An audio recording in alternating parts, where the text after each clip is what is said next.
दोस्तों rich dad poor dad एक ऐसी बुक है जिसने बहुत सारे लोगों की जिंदगी बदल दी है। ये बुक हमें 6 स्टेप बताती है रैट रेस से बाहर निकलने के लिए, यानी कि दोस्तों 9 to 5 के चक्रव्यूह से हम बाहर कैसे निकले। तो चलिए दोस्तों एक एक करके ये 6 अमेजिंग लेसन सीखते हैं। Lesson number 1, rich people do not work for money. दोस्तों रॉबर्ट कहते हैं कि पुअर और मिडिल क्लास लोग पैसों के लिए काम करते हैं, लेकिन अमीर लोग पैसों से काम करवाते हैं। चलिए इसको एक सिंपल एग्जाम्पल से समझ लेते हैं। दोस्तों एक बहुत ही फेमस रिजॉर्ट एक गांव के अंदर खुलने वाला था, जिसकी वजह से रिजॉर्ट के अंदर बहुत से कंस्ट्रक्शन वर्कर्स की जरूरत थी। उस गांव के 2 कंस्ट्रक्शन वर्कर्स को हायर किया गया। पहले का नाम था राहुल और दूसरे का विकास। राहुल का सिर्फ एक गोल था कि वो हर रोज ज्यादा से ज्यादा सैलरी लेना चाहता था, जबकि दोस्तों विकास ये सोचता था कि रिजॉर्ट के आने से गाँव के अंदर क्या क्या चेंजेस आएंगे और उन चेंजेस से मैं कैसे पैसिव इनकम कमा सकता हूँ। दोस्तों दोनों ही पढ़े लिखे तो नहीं थे, लेकिन दोनों ही इंटेलिजेंट थे। दोनों ने जो भी सोचा वो पा लिया। राहुल ने अपने मैनेजर की चमचागिरी करी और उसने अपनी सैलरी विकास से ज्यादा करवा ली और साथ में उसने ओवर टाइम भी करना स्टार्ट कर दिया ताकि वो और ज्यादा पैसे कमा सके।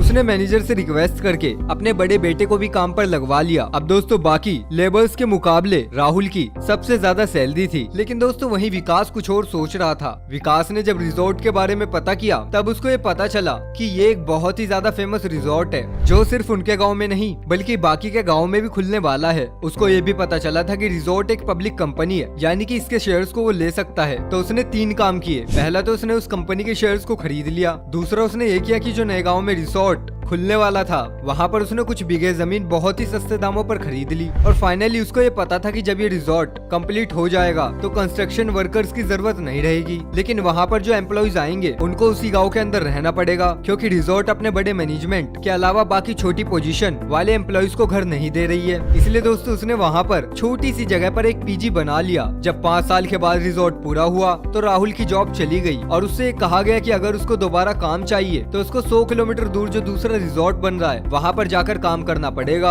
अब राहुल को ये समझ में नहीं आ रहा था कि वो इस ओल्ड एज में कहाँ पर जाए। वहीं पर दोस्तों रिजॉर्ट खुलने पर विकास के शेयर्स का प्राइस इंक्रीज हो गया और साथ ही उस रिजॉर्ट का स्टाफ विकास के बनाए पीजी में रहने लगा, जिसकी वजह से उसको पैसिव इनकम आना स्टार्ट हो गई। और साथ में जो जमीन उसने दूसरे गाँव में खरीदी थी वहाँ पर उसका प्राइस भी इंक्रीज हो गया। अब विकास को पता था कि अब उसको नौकरी की जरूरत नहीं है और वो पीजी से आ रहे पैसों से दूसरे गाँव के अंदर भी पीजी बनाएगा। तो दोस्तों शॉर्ट स्टोरी की लर्निंग ये है कि विकास जैसे रिच माइंडसेट वाले लोग थोड़े टाइम के लिए पैसों के लिए काम करते हैं, लेकिन वो ये जानते हैं कि फ्यूचर के अंदर उनको पैसिव इनकम सोर्स बनाना है ताकि उनको काम ना करना पड़े। Lesson number 2, why teach financially literacy. दोस्तों एक बार धीरू भाई अंबानी जी के साथ उनका पोता अनंत अंबानी जा रहा था, तो अनंत अंबानी ने धीरू भाई अंबानी से कहा कि मुझे गुब्बारे लेने के लिए कुछ पैसे चाहिए। उसने धीरू भाई अंबानी जी से 15 रुपए लिए और बिना हवा के गुब्बारों को ले आया। और दोस्तों उसके बाद वो घर आया और नॉर्मल बच्चों की तरह उसने उन गुब्बारों से खेला नहीं, बल्कि वो उनके अंदर हवा भर के उनको बेचने चला गया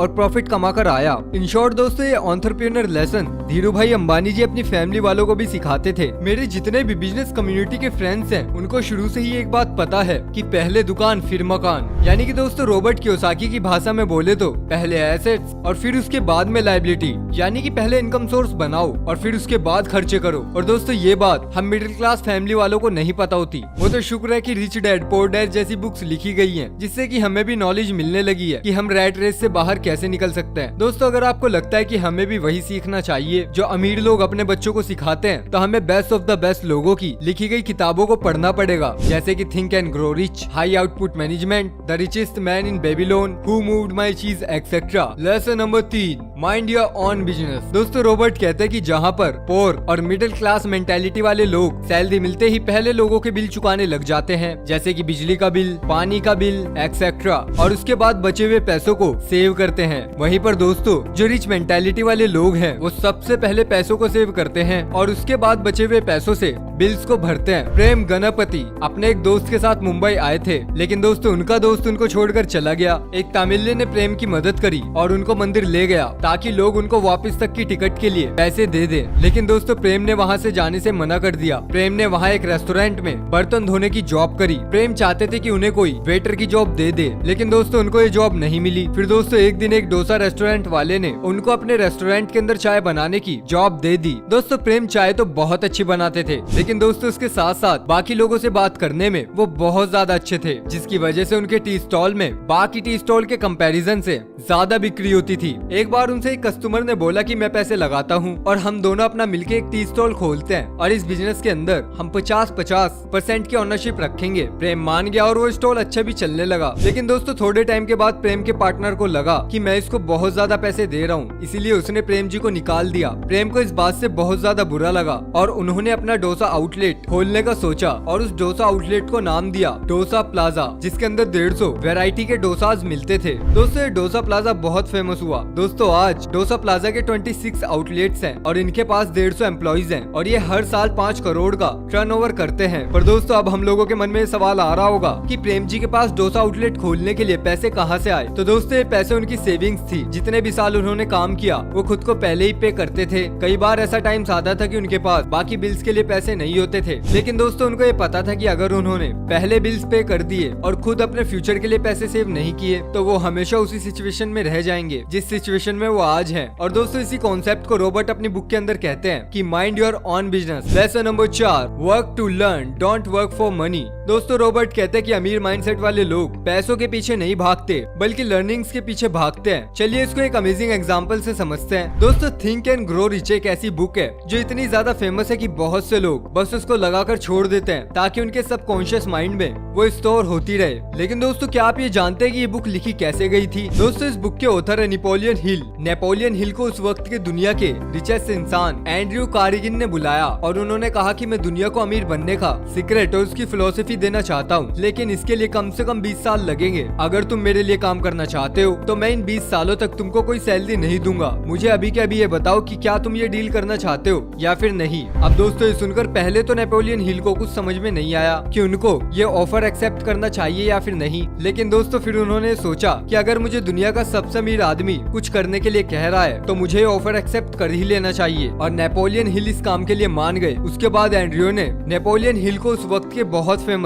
लोगों से मिलवाया और ये कहा कि मैं जानता हूँ कि फ्यूचर में बहुत ज्यादा अमीर बनने वाले हैं, बस जाओ और ये पता करो कि इन सबके अंदर क्या कॉमन है। अब दोस्तों इसके अंदर सबसे पहले इंसान थे हेनरी फोर्ड। दोस्तों अगर आप इनको नहीं जानते तो इट्स ओके, लेकिन दोस्तों हमने उनकी गाड़ियों का नाम फोर्ड तो जरूर सुना होगा। तो दोस्तों उसके बाद नेपोलियन हिल एक एक करके सारे अमीर लोगों से मिले और उन्होंने बुक लिखी थिंक एंड ग्रो रिच, जिसकी वजह से वो खुद भी मिलीनियर बने। और दोस्तों इन शॉर्ट ये रेडी थे फ्री में 20 साल तक काम करने के लिए। और दोस्तों इतना ही नहीं, वॉरेन बफेट ने शुरू में बेन ग्राहम से बोला था कि मैं आपके लिए फ्री में काम करना चाहता हूँ और फिर दोस्तों बेन ग्राहम ने उनको मना कर दिया क्योंकि दोस्तों वो उस वक्त सिर्फ जूस को जॉब देते थे। वैसे ही मोनिश पोब्राय ने वॉरेन बफेट को बोला था कि मैं आपके लिए फ्री में काम करना चाहता हूँ, लेकिन दोस्तों फिर वॉरेन बफेट ने मना करते हुए कहा कि नहीं मैं अकेले ही ठीक हूँ। दोस्तों इन शॉर्ट लेसन ये है कि अमीर माइंडसेट वाले लोग जल्दी से कुछ पैसे कमाने का नहीं सोचते बल्कि वो इन स्किल्स के पीछे भागते हैं जो लॉन्ग रन के अंदर उनको वेल्थ क्रिएट करके दे। Lesson number 5, the rich invent money. दोस्तों रॉबर्ट कहते हैं कि जो सबसे बड़ा एसेट किसी भी ह्यूमन के पास है वो है उसका दिमाग, और अगर उसने अपने ब्रेन के अंदर इन्वेस्ट किया है तो कभी भी एक अच्छी खासी वेल्थ इन्वेंट कर सकता है। चलिए इसको भी एक सिंपल एग्जांपल से समझते हैं। एक बार एक रियल एस्टेट बिजनेसमैन ने देखा कि एक एरिया की प्रॉपर्टी की कीमत काफी ज्यादा बढ़ गई है क्योंकि वो रोड के साथ थी। लेकिन दोस्तों एक और प्रॉपर्टी थी रोड के साथ, लेकिन उसका प्राइस दूसरी प्रॉपर्टी से 1/4 प्राइस पर मिल रहा था। और दोस्तों इसका रीजन सिर्फ एक था कि सड़क और प्रॉपर्टी के बीच में एक गंदा सा नाला आता था जिसके अंदर से बहुत ज्यादा बदबू आती थी और साथ में इस प्रॉपर्टी में पहुंचने के लिए घूमकर जाना पड़ता था। दोस्तों जहां पर सब उस प्रॉपर्टी से भाग रहे थे उस बिजनेसमैन ने इसके अंदर अपॉर्चुनिटी देखी। उसने वो प्रॉपर्टी जल्दी से खरीद ली और 3 लाख रुपए इन्वेस्ट करके उसका नाला बंद करवा दिया और साथ में सड़क से लेकर उस प्रॉपर्टी तक एक छोटा सा पुल बना दिया। ये 2 काम करते ही इस प्रॉपर्टी की कीमत भी दूसरी प्रॉपर्टी जितनी हो गई और उसने उस प्रॉपर्टी को बेचकर 3 लाख रुपए का प्रॉफिट कमाया। Lesson number 6, overcoming obstacles. दोस्तों रॉबर्ट कहते हैं कि 4 बेसिक टाइप की रुकावटें हैं जिसकी वजह से हम डिसीजंस नहीं ले पाते, और ये 4 चीजें हैं डाउट यानी कि खुद की कैपेबिलिटीज पर शक करना, लेजीनेस यानी कि सुस्ती, बैड हैबिट्स यानी कि बुरी आदतें, और फियर यानी कि डर। और इनके अंदर सबसे बड़ा ऑब्स्टेकल है फेयर। अब दोस्तों हम ये देखते हैं कि फेयर से हम कैसे बच सकते हैं। दोस्तों हम लोग हमेशा डरे रहते हैं कि अगर हमने गलत डिसीजन ले लिया तब क्या होगा, जिसकी वजह से हम कोई डिसीजन लेते ही नहीं है। तो दोस्तों इससे बचने के लिए एक सिंपल मेंटल मॉडल है और वो है कि दुनिया के अंदर सिर्फ 2 टाइप के डिसीजन है, टाइप 1 और टाइप 2। दोस्तों टाइप 1 डिसीजन डिसीजंस वो हैं कि अगर ये डिसीजंस हमसे गलत हो भी गए और हम वापस से अपनी लाइफ के अंदर आते हैं तो हमारी लाइफ के अंदर ज्यादा कोई नेगेटिव इम्पैक्ट नहीं पड़ेगा। जैसे कि कोई न्यू ब्लॉगिंग वेबसाइट खोलना, कहीं पर इंटर्नशिप अप्लाई करना, फ्रीलांसर बनना एक्सेट्रा। तो दोस्तों टाइप 1 डिसीजंस में ज्यादा सोचने की जरूरत नहीं है, इसको जल्दी से ले लो। दोस्तों टाइप 2 डिसीजंस वो हैं जो अगर गलत हो गए तो हमारी लाइफ के अंदर एक मेजर नेगेटिव इम्पैक्ट क्रिएट कर देंगे। फॉर एग्जाम्पल, आप कहीं पर नौकरी कर रहे थे और आप अकेले अर्निंग मेंबर हो अपनी फैमिली के। आप 1-2 पॉडकास्ट सुनते हो और बिना सोचे समझे जॉब को छोड़ देते हो ताकि आप खुद का बिजनेस स्टार्ट कर सको। अब दोस्तों अगर ये बिजनेस फेल हो जाता है तभी आपकी लाइफ को हेल बना सकता है। तो इस सिचुएशन में बेटर है कि हम टाइप 2 डिसीजन को टाइप 1 डिसीजन के अंदर कन्वर्ट करने की कोशिश करें और उसके बाद में एक्शन ले। जैसे कि दोस्तों इस केस में आप जॉब के साथ और मेहनत करो और बिजनेस स्टार्ट करने की कोशिश करो। अगर आपका बिजनेस चल पड़ता है और आपकी सैलरी से 3 से 4 गुना पैसा आ रहा है और आपको ये लगता है कि अब आपका बिजनेस स्टेबल भी है, तब आप उस वक्त पर जॉब को छोड़ सकते हो, क्योंकि दोस्तों इस वक्त ये हमारे लिए टाइप 1 डिसीजन है। तो दोस्तों ये थी हमारी आज की वीडियो। आई होप आपको इन्फॉर्मेशन पसंद आई होगी, और अगर आपको इन्फॉर्मेशन पसंद आई है तो प्लीज इस चैनल को सब्सक्राइब कर दो, वीडियो को लाइक कर दो। मिलते हैं बहुत जल्द आपसे अगली वीडियो में, तब तक के लिए बाय बाय, अपना ख्याल रखिएगा।